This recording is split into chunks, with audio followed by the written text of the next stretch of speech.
জাতীয় মসজিদের খতিব আক্ষেপ করে বলেছেন, জাতীয় মসজিদে কেউ জাতীয় ইস্যুতে গাইডলাইনের জন্য আসে না, এখানে আসে শুধু পানি পড়ার জন্য।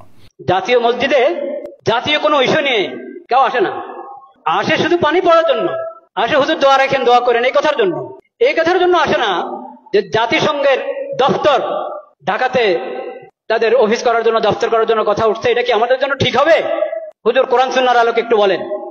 আল্লাহ ইমাম এবং খতিবকে কেন ইমাম বানিয়েছেন এটা তারা জানেই না, বুঝেই না। লজ্জা মরে যাওয়া উচিত বাংলাদেশিদের, যে তাদের কাছে কোরআন হাদিস থাকতে, নবীজির সিরত থাকতে, তাদেরকে মানবতা শিখাতে আসছে পশ্চিম দেশ থেকে।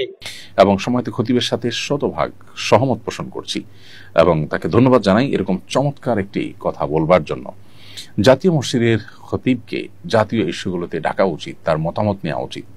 দুর্ভাগ্য আমাদের কখনো সেটা করতে দেখা যায় না। এদেশে যদু মধু এবং এমন অনেক মানুষকে জাতীয় বিষয়ে ডাকতে দেখা যায় যাদের সাথে এদেশের মানুষের কোনো সম্পর্ক নেই। জাতীয় মসজিদের খতিবের সাথে এদেশের লক্ষ লক্ষ কোটি মানুষের সম্পর্ক, সুনিবিড় সম্পর্ক, অগাধ শ্রদ্ধা, ভক্তি, ভালোবাসা। সেই মানুষটার বা সেই চেয়ারে থাকা মানুষটার মন্তব্য বা তার মূল্যায়ন বা তার অভিমত কখনো জাতীয় ইস্যুগুলোতে জানতে চাওয়া হয় না। এটা জাতি হিসেবে আমাদের জন্য দুর্ভাগ্যজনক। কেন আমরা পিছিয়ে আছি? কেন আমাদের আজকে এই দুরবস্থা? 50 বছর পর আমরা কেন একই গলিতে চক্কর খাচ্ছি?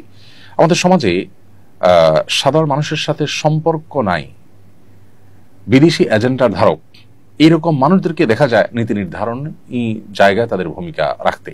তাদেরকে বারবার তাদের কাছে মাইক ধরা হয়, তাদের দিকে ক্যামেরা ধারণ করা হয়। ইমাম সাহেবদেরকে, ওলামা ইকরামদেরকে বরাবরের মতো ইগনোর করা হয়। জাতীয় মসজিদের ইমাম সাহেবকে শুধু পানি পড়ার জন্য ব্যবহার করা এবং দোয়ার জন্য ব্যবহার করা, তাকে জাতীয় ইস্যুতে এঙ্গেজ না করা, শুধু তিনি নন, অন্যান্য ওলামা ইকরামকেও দেশের মূল ধারার সাথে এঙ্গেজ না করা, তাদেরকে অন না করা এবং তাদেরকে আপন না করা, রাষ্ট্র তাদেরকে ব্যবহার না করার ফলে রাষ্ট্র পিছিয়ে আছে। 4 লক্ষ মসজিদের ইমাম খতিবরা যদি রাষ্ট্রকে অন করেন, সেই সুযোগ তারা পান, রাষ্ট্র যদি তাদেরকে সেই সুযোগ দেয়, তাহলে রাষ্ট্রের চেহারা পরিবর্তন হতে খুব বেশি সময় লাগবে না। বিধায় জাতীয় মসজিদের এই খতিব সাহেবের এই আক্ষেপের সাথে আমি পরিপূর্ণই একমত এবং এই অবস্থার অবসান হওয়া উচিত। নতুন বাংলাদেশে সংস্কারে অন্তত এই বিষয়টি বিশেষভাবে গুরুত্ব দেওয়া উচিত বলে মনে করি।